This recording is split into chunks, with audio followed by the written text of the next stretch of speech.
Atxilotu gehienek sare antifasistak falangisten ekitaldiaren aurka deitutako konzentrazioan parte hartu zuten.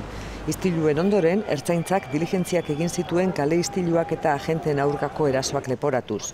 Atzo, azken orduan epailaren aurretik pasatuta gero, aske geratu ziren atxilotu guztiak.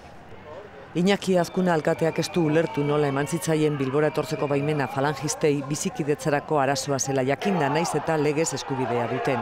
Y no puedo comprender cómo se les da permiso para venir a Bilbao sabiendo que se iba a armar, porque bastantes majaretas tenemos aquí como para que nos manden 3 autobuses de Madrid. Gaur Bilboko udaleko EH Bilduk arduragabekeria salatu du, eta falangistei alfombra gorria jarri zitzaiela esan dute. Uste dugu Bilboko udalak baduela erantzunkizuna atzo gertatutako gertakarietan. Azken finean gogoran uste dugu bai barne sailak eta baita ere junta elektoralak bazekitela hau gertatuko zen. Eta hala ere baimena eman zieten. Zentzu horretan uste dugu larritzekoa dela ertzaintzak izandako jarrera. Lau haizetara gogoan kolektiboak esan du falangearen deialdearen aurkako zenbait gestio egin zituela justizia arlo eta erakundeetan eta ez zutela inolako erantzunik jaso. Orain erantzukizunak eskatzen ditu kolektiboak.